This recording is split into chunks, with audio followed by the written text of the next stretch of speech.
Good morning, everyone, and welcome to a new week of Fit Church Devotions. I am excited.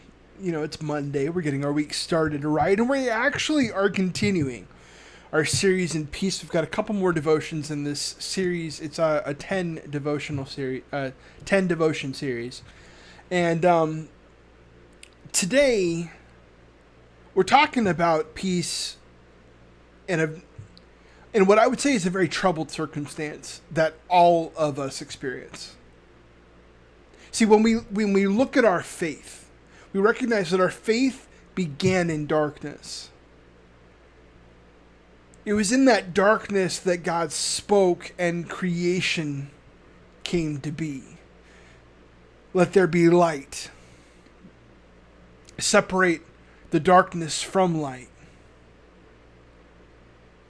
Forming the world, separating the water from land.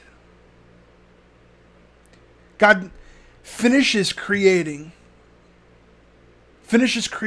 with humankind, Adam and Eve, and he sees that it's good, and it was good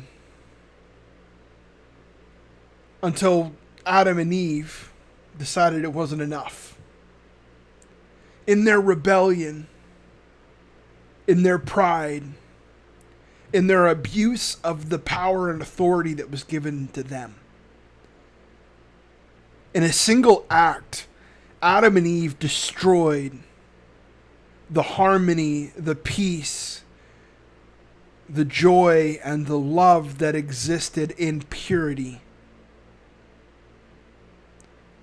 They ripped the perfect good that God had created, and they shredded it. Ephesians chapter 2 verse 14 says, "For Christ himself has brought peace to us. He united Jews and Gentiles into one people when in his own body on the cross he broke down the wall of hostility that separated us."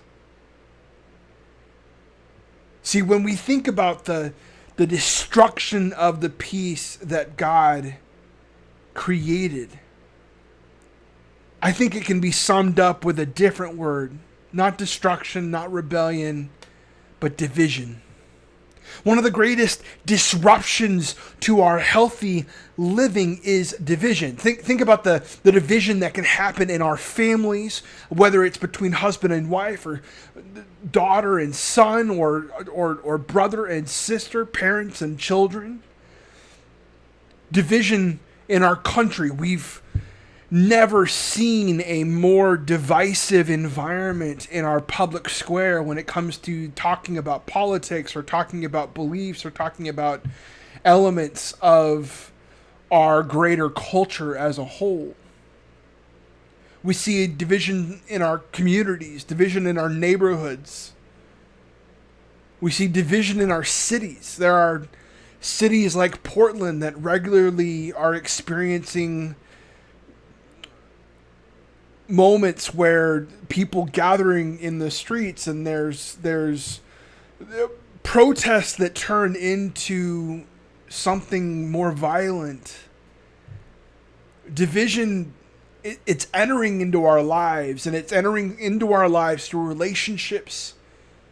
And when it does so, our lives become more difficult, become more tough. We struggle with this relational conflict. And that struggle creates more turmoil. It creates and breeds the anxiety. It drives peace further and further out of our grasp. But see, division's not just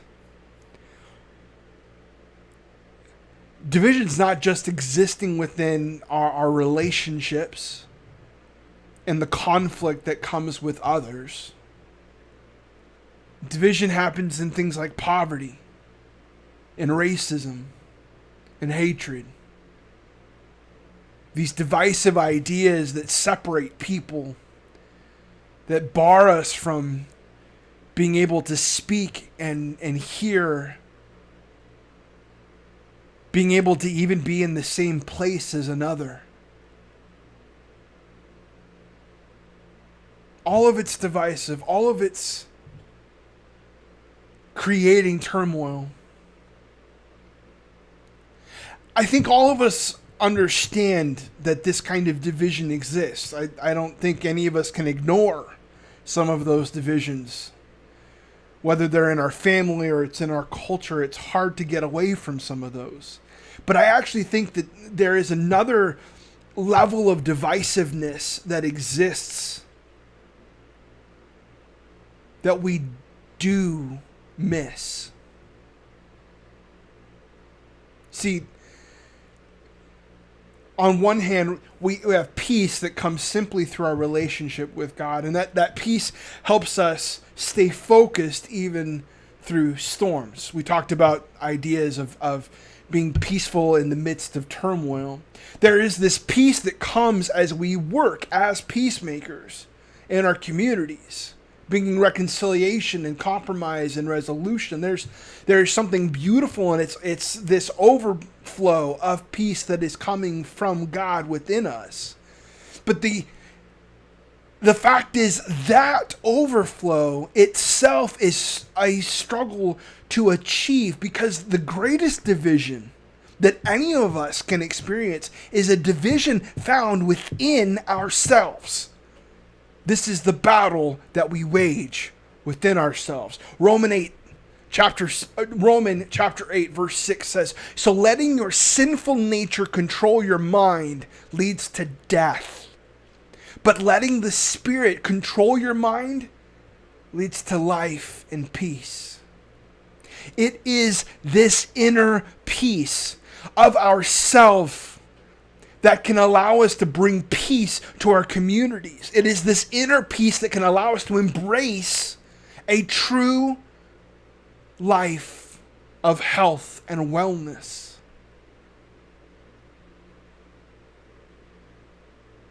That's the peace that we're in search of. And we're experts on wanting to fix the conflicts that exist outside of us. But are we getting to the core of the conflict and the division that is within us?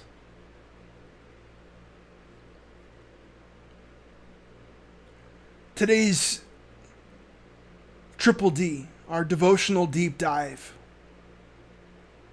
is as follows. How is it in your daily life that you can take a moment in the midst of this turmoil and this division and draw upon inner peace?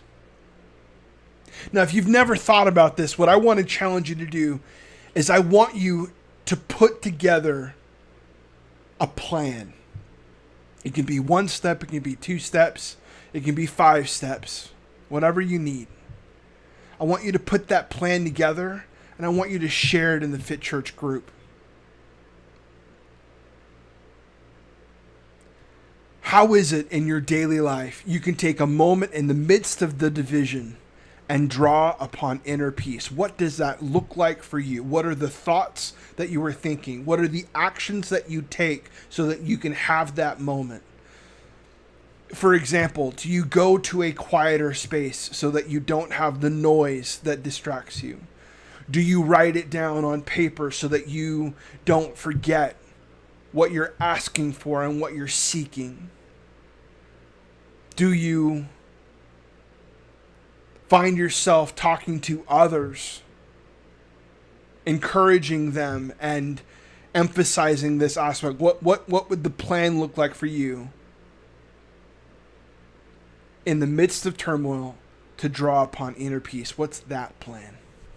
I can't wait to see this in the Fit Church group. I'm going to be posting mine as well. It's something that I need to think about because I think it's something that I think I do. I need to be more intentional about it. God bless you guys. I hope you have a fantastic Monday. Let's get our week started right, and let's get it started in peace. God bless you guys. I'll see you in the Facebook group later today.